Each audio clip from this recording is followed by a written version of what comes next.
Well, thank you all so much for coming to our February Tourette Talk, Managing the Urge with Dr. Renee Rinardi. My name is Alina Lawis Osborne. I'm the program coordinator for New Jersey Center for Tourette Syndrome, and I have Tourette's myself. I'm here to moderate the session and answer any questions about NJCTS programs and services that you might have, and just going to go over a couple of notes before we get started. You should be able to see my PowerPoint. Just a couple of guidelines. If you're comfortable, feel free to keep yourself on camera, but please do stay muted during the presentation portion. However, you can send any thoughts, questions, or comments to the chat, and we'll do our best to address them in the Q&A starting around 7:45. The recording will also end at the Q&A, so feel free to unmute and turn your camera on then. And please note that the parts of the recording where participants share any personal information are not posted to the TS Talk archive. And I'm just going to go over a couple of upcoming events. Our next community connections for adults with Tourette syndrome is in person, and it's this Saturday at Bliss Coffee Lounge. Our next webinar is February 21st, and a recorded version of it will be on February 22nd. The NJCTS Family Night at the Circus is coming up March 2nd, and I believe the registration is still open. Our next parent support group meeting is March 13th. Our scholarship application is live, and the deadline is March 15th. So if you know any graduating seniors with Tourette syndrome, please direct them to the scholarship application. The Tim Howard Leadership Academy participant and coach applications are still up, and our 20th anniversary gala is going to be this October, but it's never too early to sign up or to get involved if you're interested in being a part of the program. Let me end my screen share, and we'll be dropping the upcoming events into the chat so you can access all of the links if you so choose. Let me close my PowerPoint. All right. So I'd like to introduce our speaker, Dr. Renee Rinardi. Dr. Rinardi is a licensed psychologist and director of the Lakeside Center for Behavioral Change. Dr. Rinardi specializes in the treatment of body-focused repetitive behaviors, OCD, hoarding disorder, tic disorders, and related conditions. She is the co-author of the BRFB Recovery Workbook, Effective Recovery from Hair Pulling, Skin Picking, Nail Biting, and Other Body-Focused Repetitive Behaviors. She is also the program developer of CourageCritters.com, a skills-focused online and plush animal system. Dr. Rinardi serves on the BTTI faculty for the International OCD Foundation. She is an advocate for childhood mental health and a delegate to the United Nations CSW. Quick disclaimer before I turn the session over. Please note that NJCTS and its directors and employees assume no responsibility for the accuracy, completeness, objectivity, or usefulness of the information presented here today. We do not endorse any recommendation or opinion made by any member, presenter, or physician, nor do we advocate for any treatment. You are responsible for your own medical decisions. The presenters are providing general information and not any therapy or other health services. Thank you. And Dr. Rinardi, the session is yours. Thank you so much for being here. Okay. Well, thank you so much. Hello, everybody. I'm delighted to be here and have been fortunate enough to actually attend the Tim Howard Academy last year. 2023 last year. So I'm really, really happy to be invited to meet with you all tonight and to talk about some of my favorite topics. So for about a little over somewhere between 20 25 years, I've specialized in obsessive compulsive disorder and related conditions, which then of course brought in working with individuals with body focused repetitive behaviors and with Tourette syndrome. So I also have a 12-year-old with Tourette syndrome as well. So I'm coming at it from a couple of different angles, and I'm really, really happy to be here. So I'm going to share my slides with you, which will be available to you all as well. Okay, can you see that? Perfect. All right. So managing the urge. I'm going to talk tonight a lot about Tourette syndrome and what's referred to as BFRBs, body focused repetitive behaviors. So we'll go over what that is.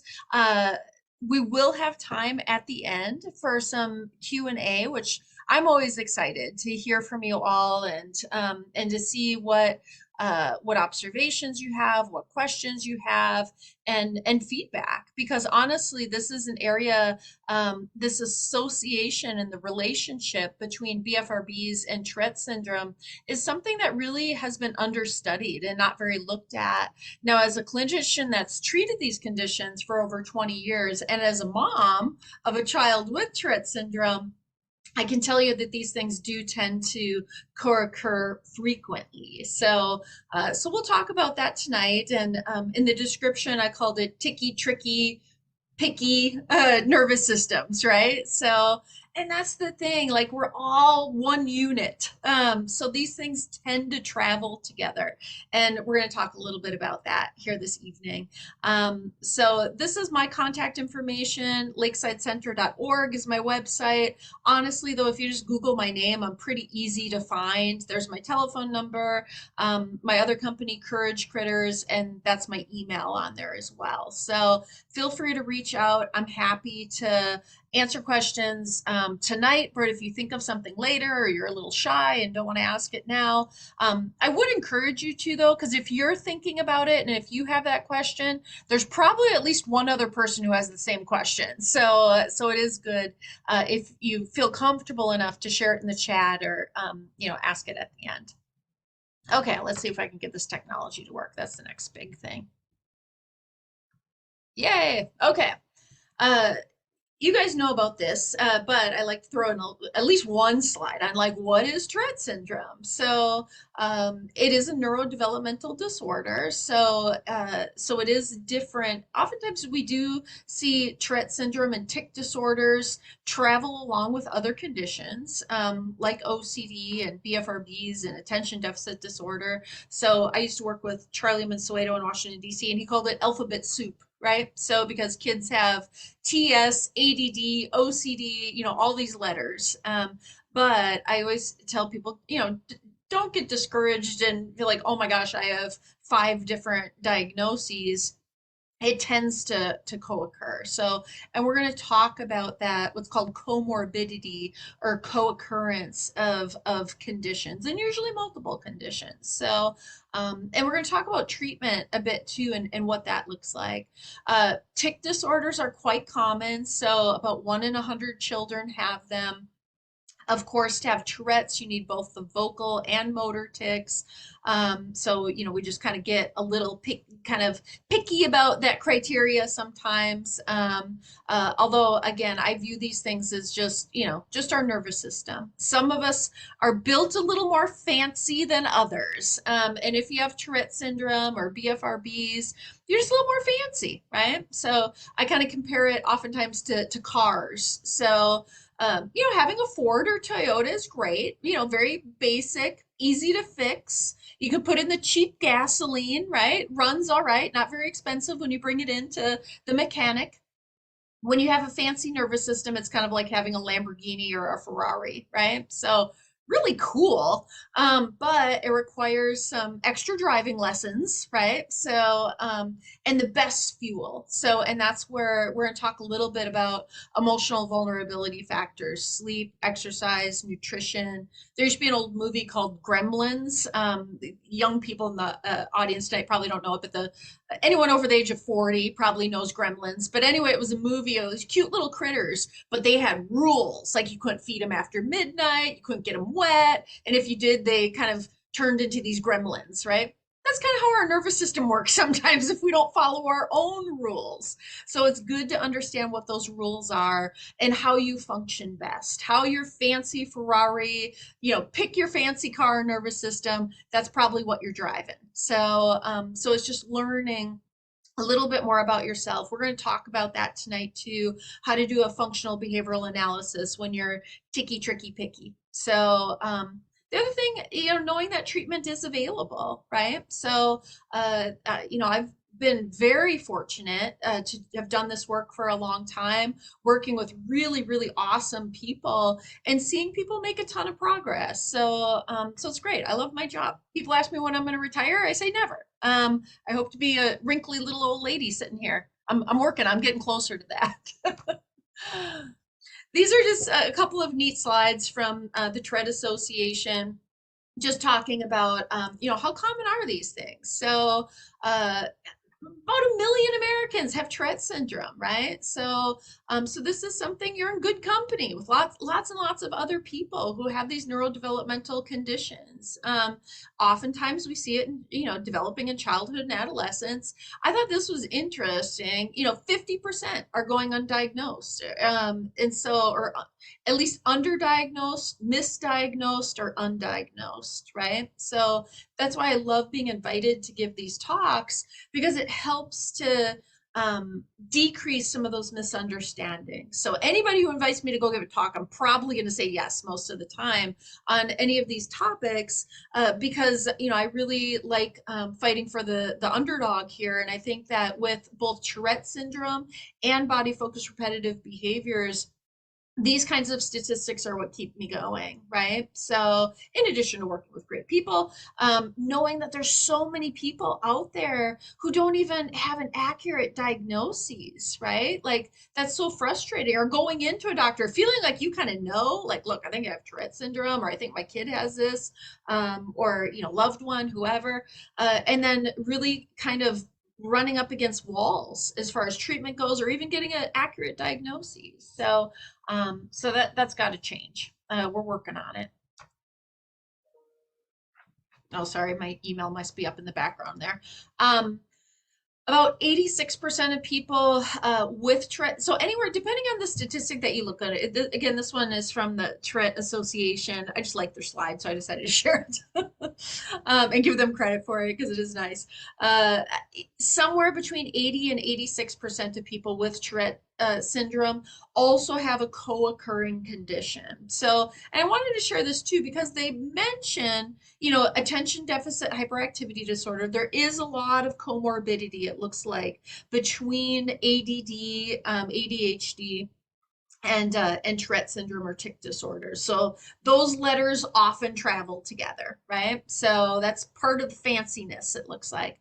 OCD also very commonly occurs with Tourette syndrome and tic disorders. Anxiety, depression, learning disabilities, struggles with handwriting, things along those lines, and more. And with that and more, that's where I like to throw in and BFRBs. I think that this relationship occurs way more than people actually have reported. So, like I said, I see it in my clinic all the time where people have a BFRB and a tic disorder. I see it in my daughter. She started ticking when she was about 2.5, and she also bites her nails and does some skin picking. So I think I think there's a lot of crossover there, and we're going to talk about that a little bit more this evening. And I can talk about this all night, so I'm going to keep looking at the clock. Otherwise, I'll have you on here until 10 p.m. I promise I won't do that, although I could. Um, this is something that a lot of you have probably seen too. I like to show this whenever I give a talk on Tourette syndrome or tic disorders. And again, it just kind of shows that alphabet soup, those the frequency of those co-occurring conditions. And oftentimes, we look at the motor tics and the vocal tics, and of course, yeah, that's above the iceberg. But we have all these other things that tend to go along with it too. So they do have like sensory processing issues, but here too BFRBs are missing out of that iceberg. They're there, but they need their own little part of the iceberg here someplace, so to be listed on there. Oops, make sure I'm going in order. Okay.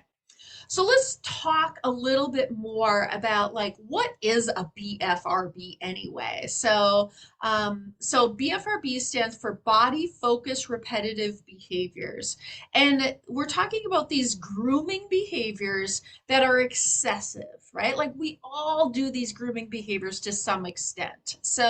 But it involves biting, pulling, picking, or scraping one's hair, skin, or nails, resulting in damage to the body. All right. So we're talking about more than just popping an occasional pimple or biting nails occasionally. These That stuff is super common. Probably about 60% of people, close to research shows about 58% of people have subclinical levels of body focused repetitive behaviors. That means it's there, it causes some problems, but not quite to the level of it being a clinical issue. Um, Even at a clinical issue where it's really causing distress to people, causing damage to people's hair, skin, nails, um, they're common. So these are very common conditions. And I find that too, like whenever I'm flying around the country giving a presentation someplace, and the person next to you on the airplane, oh, what are you doing?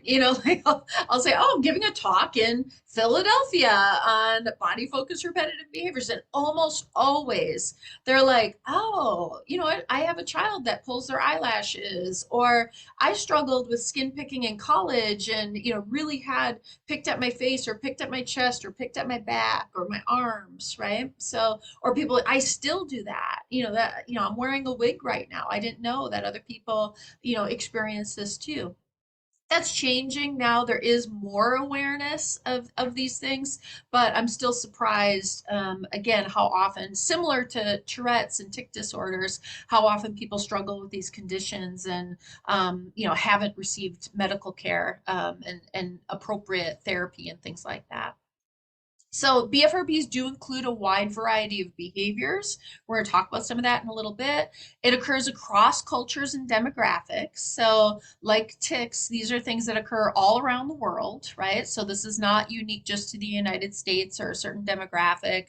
And when we look at some of these numbers, it looks like the rates are similar. Doesn't matter where you live. So this isn't a geographical issue. This is a human issue and even beyond human issues. So there have been animal studies on body focused repetitive behaviors too. So dogs, cats, parrots, even insects engage in excessive grooming behavior, which looks a lot like BFRBs. There's a researcher, his name's Joe Garner.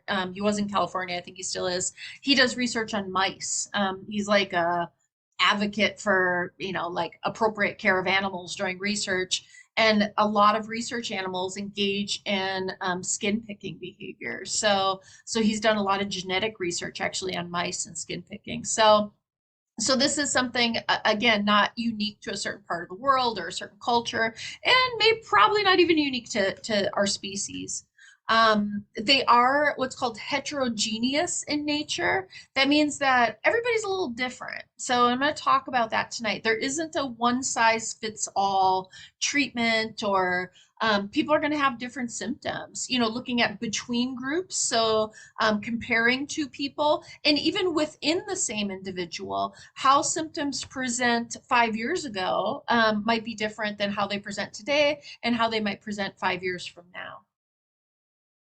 That's where it gets a little tough. There's a lot of efforts being done to like come up with categorization of things, right? And boy, that would be nice, if we cleanly fit into any particular category, but that's not very common. We're complicated as humans, and that's okay.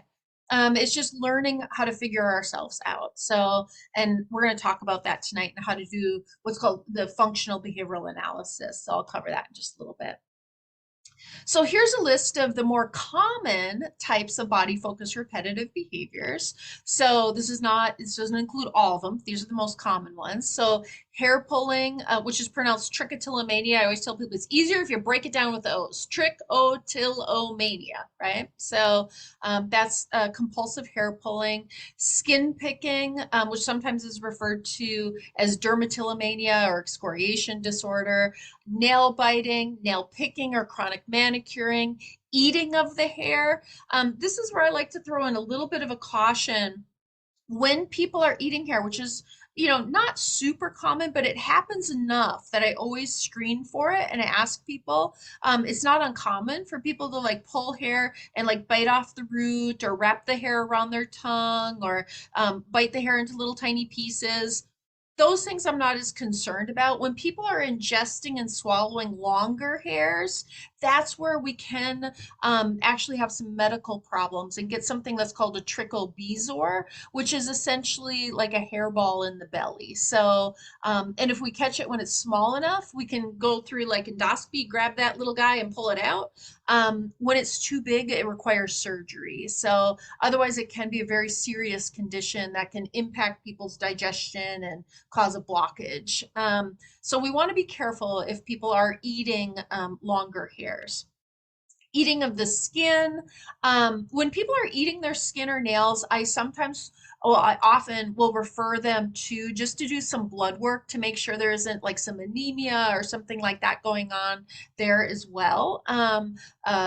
So it's something to be aware of. Of course, there's lots of consequences that can go along with skin picking. You can be at risk for infection and a lot of, physical consequences from these behaviors, and certainly a lot of emotional consequences that go along with these.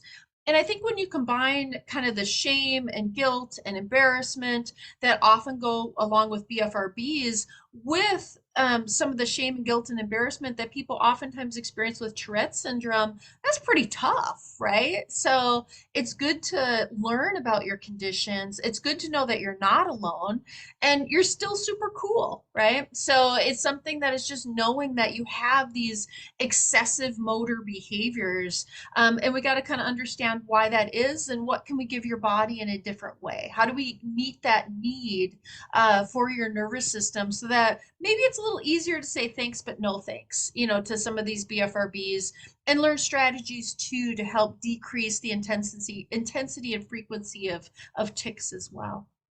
Um, so other things, biting the inside of the cheek, biting the lips, biting the tongue, compulsively cutting one's hair. I just saw somebody this week that's their presenting problem, and nose picking. People oftentimes giggle a little bit at nose. I mean, everybody picks their nose, right? So, but this again is to a clinical level. I've had people that I work with that have picked all the way through their septum, that separates kind of our two nostrils, and picked a hole right through that, right? So these can be very serious conditions.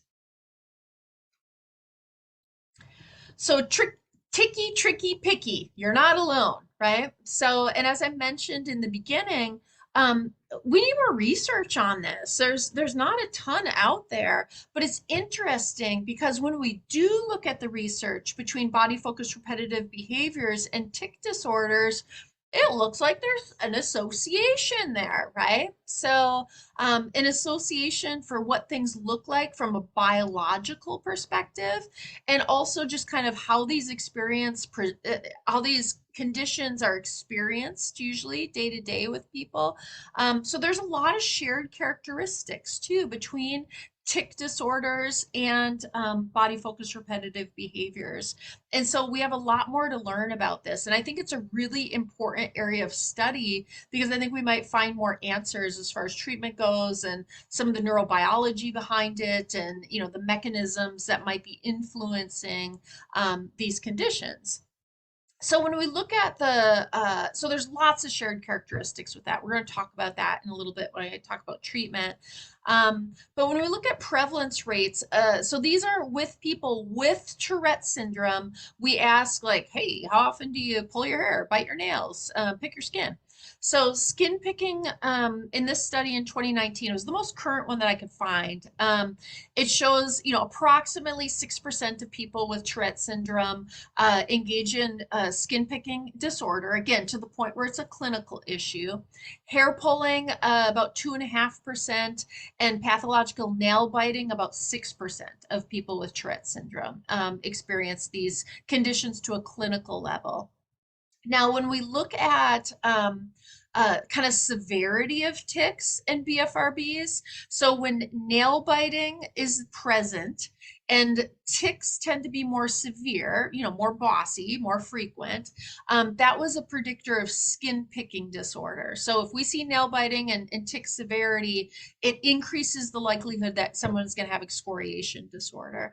We also saw this association if somebody has excoriation or skin picking and their ticks are severe, it predicted hair pulling and nail biting conditions too. So we definitely see this like traveling together between tick disorders and body focused repetitive behaviors. When we just kind of in the research, if we modify the diagnostic criteria a little bit for body focused repetitive behaviors, one of the criteria was that people have to experience a lot of distress or impairment by these. Not everybody, they might be having, hair loss or skin damage, but they don't quite rate it like as super distressing in their lives.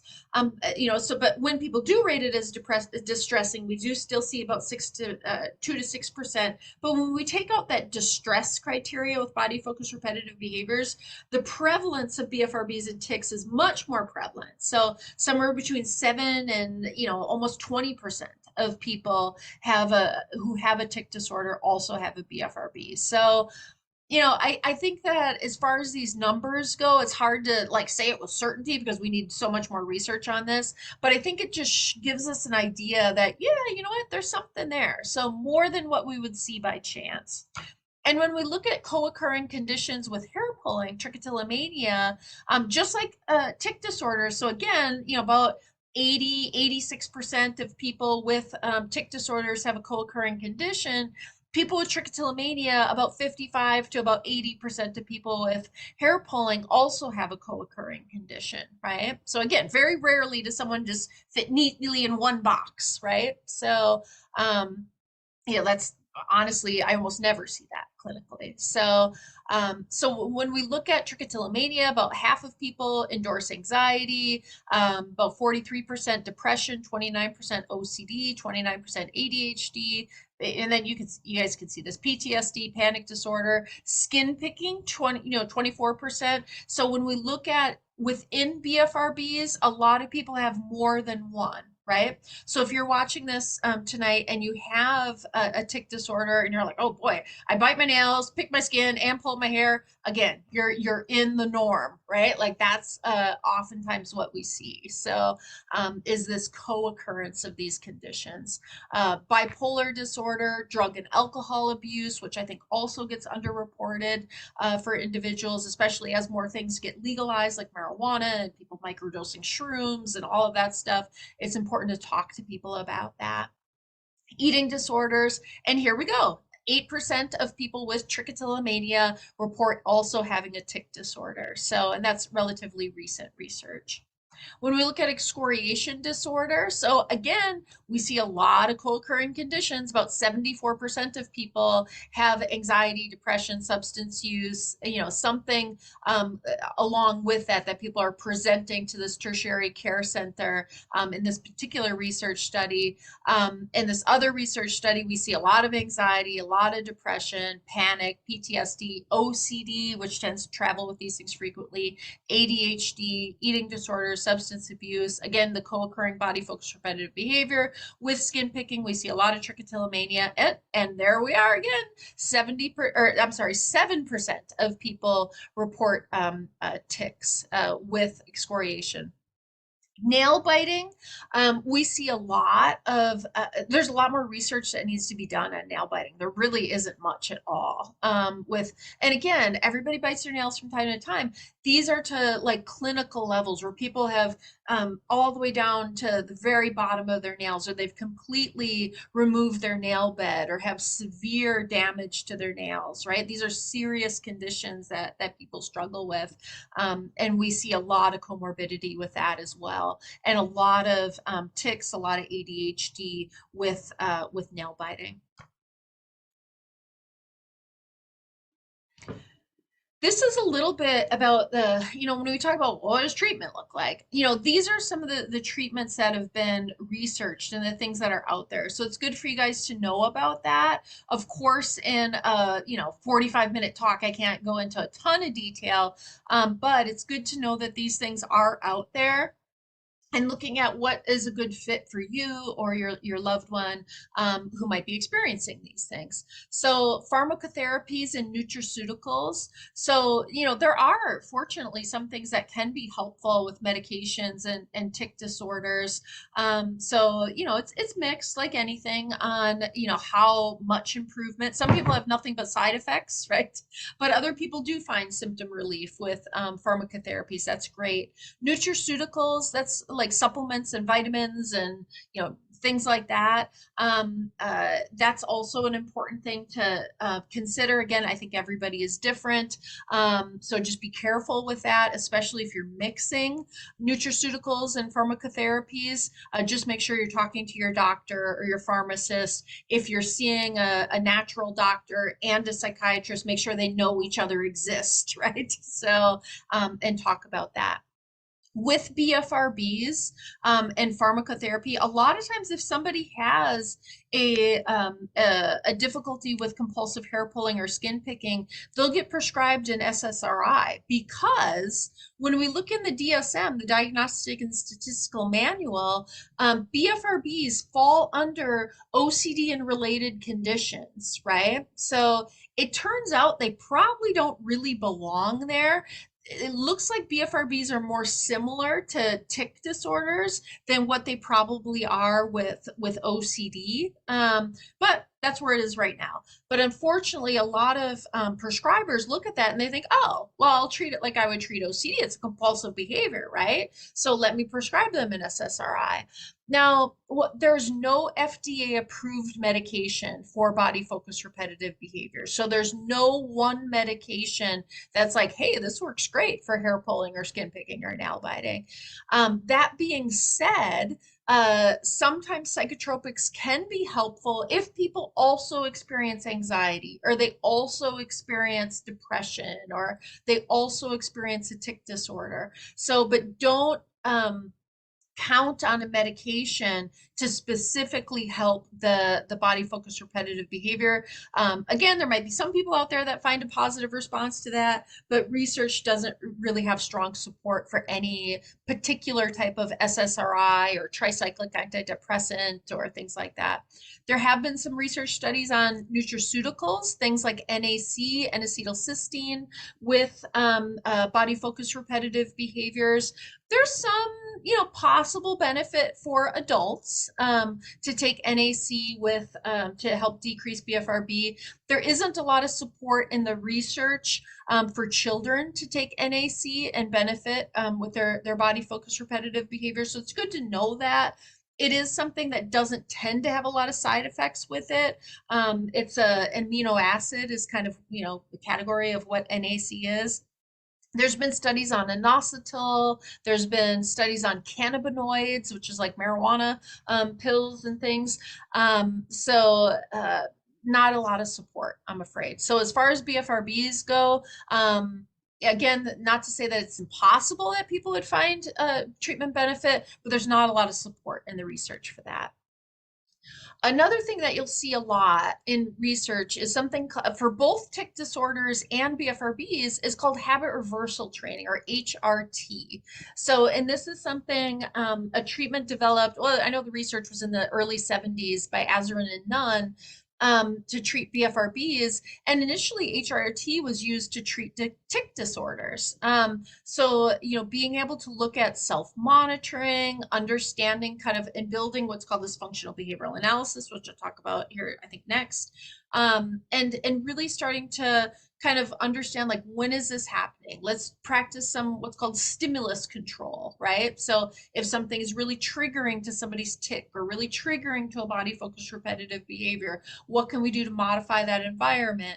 Learning competing responses, which is something that a lot of you might be familiar with as part of your treatment for your tic disorder, right? So HRT back in the day focused a lot on fist clenching, right? So clenching your fist, it used to be for 3 minutes. And then they found, hey, 1 minute works good too. So, and there's rules with competing responses. You got to be able to hold it for at least a minute. It's got to be less disruptive than the behavior that we're trying to change, whether that's a tick or a BFRB, right? So, and something that, you know, doesn't cause pain or difficulty for people. So so there's things that go along with habit reversal training, but it's really starting to self-monitor, understand the function that that behavior might be serving for you, and starting to introduce maybe some stimulus control, change the environment, or my daughter, she had to wear a uniform to school, which meant she had to wear collared shirts. Well, the collared shirts were really triggering for her tics, right? So we had to look at that. We actually did exposure therapy with that, which helped her build tolerance to it. Stimulus control would be like wear wide collars, right? So you don't have that sensory trigger on your skin, or somebody who stops and pulls their hair, or looks and picks at their skin in front of the mirror. We might take that mirror down, right, as stimulus control. So HRT looks at some of that stuff. Treatment kind of developed and advanced into, well, HRT is not bad, right? But there's more. Wait, there's more, right? So, and that's cognitive behavioral therapy. And for tics, we see CBIT, right? Which again, some of you guys might be familiar with cognitive behavioral interventions for tics. So, and that can work great, right? So again, using the functional behavioral analysis, understanding more about your tics. What are the antecedents? What times a day? When do you notice? Are you tired? Are you hungry? Is there a stressful event? Is it when you're sitting in class? When you're at home? When do you notice these things happen? Learning those competing response training tools, right? These are all some of the elements of CBIT. For body focused repetitive behavior, Charlie Mansueto and colleagues developed a treatment model called COMB, the Comprehensive Behavioral Treatment for Body Focused Repetitive Behaviors. And they have an acronym that they use called SCAMP, right? So SCAMP stands for sensory. So understanding when people are, picking, pulling, biting, there might be a sensory component to that. So, let's find out if that is an element for them, and let's introduce another skill. C is cognitive. What are thoughts? Like, ooh, if I pick that, it's going to heal faster. Affective, looking at people's emotions. Motor, do people have awareness, not awareness of their behavior? And then, where is the behavior occurring? Things like that with place. So that's kind of where SCAMP came from. And that's a really good model, again, building on that functional behavioral analysis. Now we've started to get more into what's called third wave treatments. I always think that sounds so hippie, like third wave, like we're going to burn incense or something. So, which maybe some therapists do, but it's not that hippie. There's a lot of research and stuff behind it. Not that I have anything against hippies.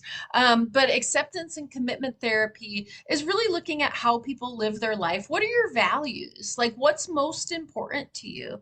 And really focusing on living a values-based life. This is great. I really like ACT. It's a good treatment. So I think I'm an integrative psychologist. So I was fortunate enough in my graduate school training to be trained in multiple treatment modalities, in behavioral therapy, cognitive therapies, cognitive behavioral therapies, dialectical behavioral therapy, ACT, psychoanalysis, family systems. So I think that there's a lot of benefit that comes from different treatment models too. So we just have to learn more, right? So pharmaceuticals get a lot of research. There's fewer studies oftentimes on therapeutic models.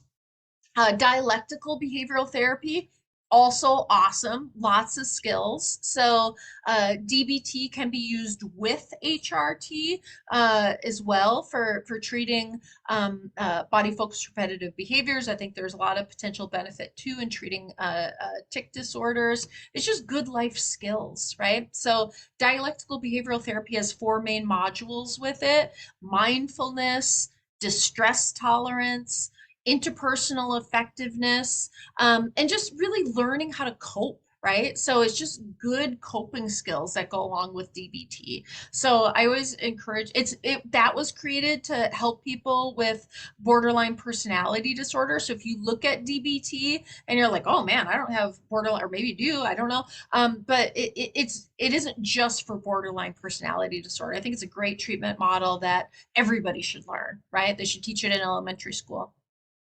Technology assisted treatments have gotten more attention recently. There's a bracelet called Habit Aware or Keen that people wear, and it's like, and there's a few different devices and apps and all that stuff out there now. This one is one like if people maybe pull their eyelashes or something, and they come up, the bracelet will just buzz a little bit, not like a shock, but like just a little buzz. They call it like a hug right to your wrist to just remind you like, oh hey, your hand's up there. Do you want it to be? So that's an example of technology assisted treatments. Of course, after COVID, I've done telehealth for years and years and years, even just because I live in a rural area. So I have clients who've always lived, 7 hours away from me. North Dakota is a big state. So I've done telehealth for many years. Recently, there's been more research on telehealth, and they have found that it looks pretty effective, for treatment options. So don't get discouraged if you can't see a therapist right in their office. I, of course, prefer that. I like seeing people here in my office, but the research does show that telehealth is a good option for treatment. So the treatment outcomes look pretty similar. It's just finding a good therapist. Find somebody who really is skilled and knows what they're talking about in the conditions that you're experiencing. That's more important than whether or not you see somebody in their office, because the research that's been done on technology assisted treatments and telehealth looks pretty good.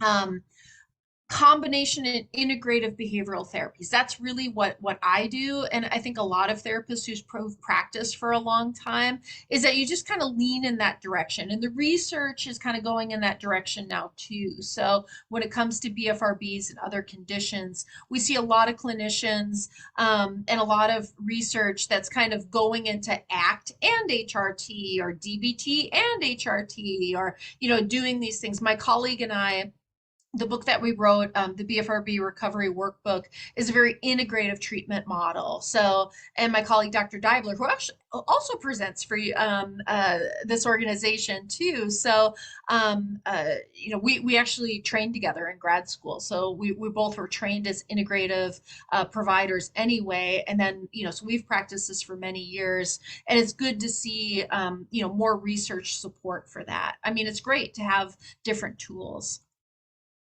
And this kind of gives you an idea, like this reinforcement cycle that we see with BFRBs. But I don't think this is, just unique to BFRBs. I think that this is important just to understand, just to us as humans, right? So, in any behavior that we're trying to modify. So, we have to first look at so this is, I mean, a very abbreviated version of what we do. Dr. Deibler and I are giving a 3 hour training tomorrow. And then next week we have a 10-hour training that we're giving in BFRBs on this slide, essentially, and some other things too. But in the next 2 minutes, I'll describe this briefly. So we want to look at what are those underlying vulnerabilities. Again, we're kind of all gremlins, right? We have to kind of understand what are our vulnerabilities, what are our rules that we have to follow as far as sleep, exercise, nutrition, screen time, our interpersonal relationships, our substances. I see a lot of young people who vape. Vaping is bad news. I mean, we all know that, but vaping really, we're seeing more seizure activity and things too, which really makes me worried about people with Tourette syndrome and BFRBs and stuff too. When we already have some like excessive motor activity, and we start introducing these like really weird chemicals into our brains, and we're seeing seizure-like things. It's like, I don't think this is good news for anybody, but especially when you're built fancy. So you need the best fuel. You need to take care of yourselves. So really look at those underlying vulnerabilities. They sound simple, but if you're living off of Mountain Dew and Doritos, you're probably not going to be feeling good physically or neurologically. All right. So we're all one system. So it's important to be able to look at those things. We also then look at antecedents. So, what were the things that happened just before we noticed the behavior? They can be internal or external. So, like for my daughter and clients, sometimes it's a sensory thing, like a shirt or a noise, or like a sensation on the skin that can cause these things. For people with BFRB, it might be a bump or a coarse hair, or a pokey hair, or something like that. That can be an antecedent, like a trigger to the behavior, to the BFRB or to the tick. We then want to look at what are a little bit more about those internal. Are they thoughts? Are they images? Are they memories? Is it emotion? Are you tired? Are you anxious? Is it a sensation or an urge? And then there's those external or contextual antecedents. So is it a movement, like or a body position, like when your hand is up in a certain position, or you're holding your body in a certain way, or standing too long, or what do we understand to be as antecedents? So having awareness of those vulnerabilities that I just talked about: sleep, exercise, nutrition, and your people, places, and spaces. So where do you notice these behaviors? Does it happen more when you're watching TV, or when you're looking at the computer, or when you're laying in bed at night, or at school, or at work, or sitting on the subway, or when do you notice these behaviors? What are your people, places, and spaces? These are all things that we look at as part of the functional behavioral analysis and the antecedent. Then we look at the behavior itself. What does it look like? Name it to tame it, right? So like, when do when you pull the hair, do you wind it between your fingers? Do you wrap it around?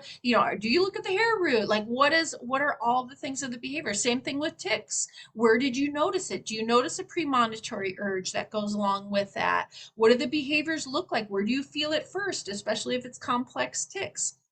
Let's talk about that, because then when it comes to building a competing response, we want to make sure that we can, it makes it a lot easier to say thanks but no thanks to our body when we have another replacement for that behavior, right? So, and we can rechannel that energy, whether it's BFRB and energy or tick energy, into a different type of behavior. And I'm not talking about suppression or things like that. So it's like having a growling tummy. We can't just suppress that. We can't just like push on our tummy. That don't work so well, right? So we need to feed ourselves. We need to give our body what it needs in order to decrease that growling tummy, right? That's what we're trying to understand: is what is your body trying. With a growling tummy, we know I'm hungry, right?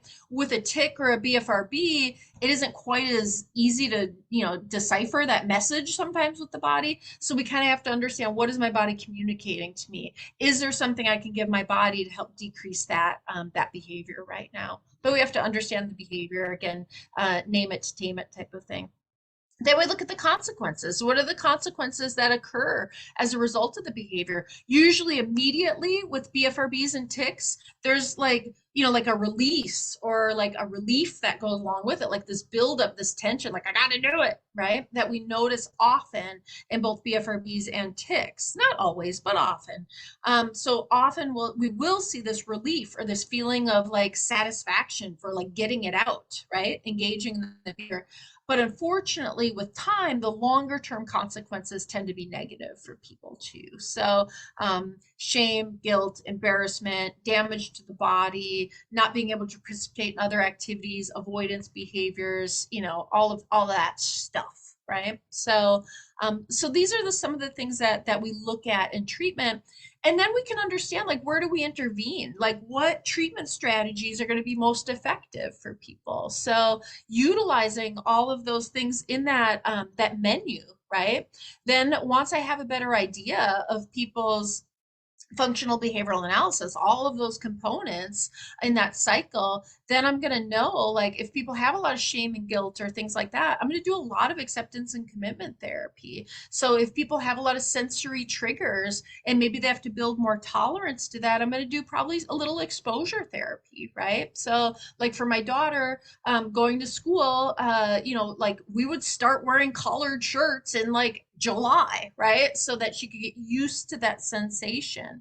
So that by the time school rolled around the end of August, she was used to that feeling on her neck a little bit more and wasn't as reactive to that. So that's an example of exposure therapy. So, there's a lot of different things. And sometimes we do stimulus control. It's like, oh, it's just easier to get rid of that thing. So let's take that mirror down, right? Or let's do that. That's fine. So we want to utilize depending on because again, not everyone's a little different. It's never a one size fits all. It's good to know that there's a lot of different treatment options out there. And a good clinician will kind of help you fine tune like what's going to be best for you. And you can discover these things too on your own and do a little research, kind of see what you think might be helpful for you or your loved one as well. Okie dokie. I wanted to give you guys, and I know we got about 10 minutes left. So here's some resources and some trainings. That's the book that my colleague, Dr. Divler, and I wrote. It just came out this last October. Here's a list of a lot of different resources. All right. So for BFRBs, for ticks, and beyond. So some of which are international, local. Of course, we got the fabulous New Jersey Center for Tourette Syndrome on there because the amazing work that they're doing. But yeah, there is help. There are resources out there, and I'm always happy to chat with people as well. So. And this is included in my slides, which you guys will have access to as well. So let me stop sharing my screen so I can get a bigger view of everybody here. And then I'm happy, for the next 10 minutes or so to take any questions, comments that people may have. Thank you so much, Dr. Renardi. That was a great presentation. So we are now going to be moving to the questions and answers section. So I'll be stopping the recording. For those viewing at a later date, thank you so much for tuning in.